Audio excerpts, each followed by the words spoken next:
Hello everyone, I'm Vincent White. I'm an employment attorney, and today we're talking about the possibility that the federal government would be extending COVID accommodations for obesity.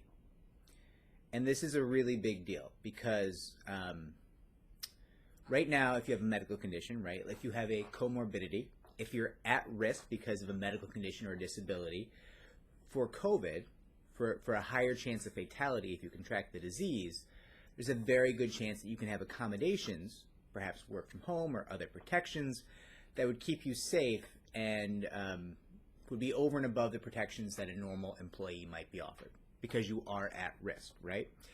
But as it stands today, obesity is generally not protected and generally not granted reasonable accommodations unless there's an additional medical condition tied to that.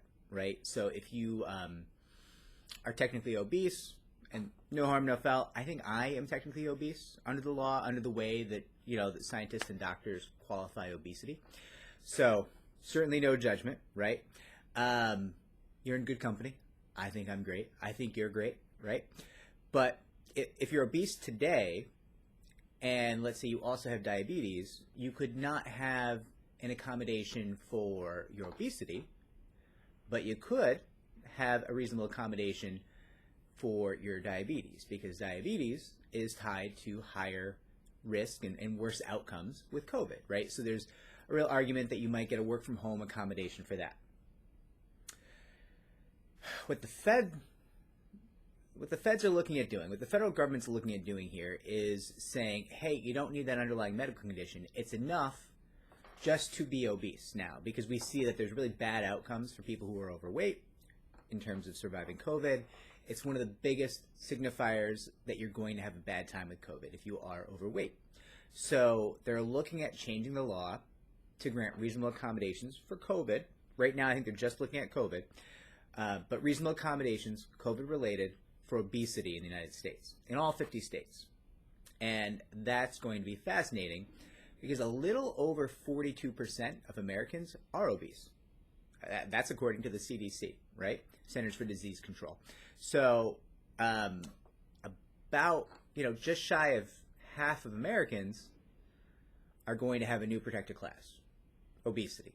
And they're going to be due reasonable accommodations. And that is going to be fascinating because you would extrapolate, 42% of Americans, you would think maybe 40% of the workforce, all of a sudden is due a reasonable accommodation, all of a sudden may not be forced to go to the workplace because their COVID outcomes could be, statistically speaking, much worse, much riskier, right? The federal government's looking at doing this instead of another lockdown. I think it's pretty clear the lockdowns didn't work all that well. You can debate that. People can argue about that all they want, flatten the curve, all this. It's irrelevant. To this point, the federal government's trying to not do another lockdown. The economy, they think, maybe can't handle another lockdown, partial or otherwise. Unemployment's soaring, out of control. People are going to be losing their apartments soon. A lot of industries are just not able to earn at all. It was very, very onerous on the nation. So they're trying to look at this instead.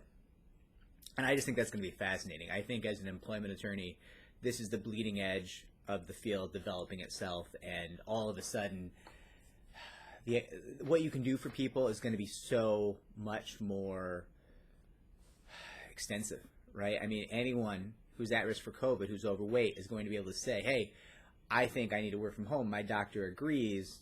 We need to work this out. Otherwise, I'm going to have a claim against you. And I don't know what that looks like if 40% of the workforce in the entirety of the nation has a work from home accommodation. I don't know.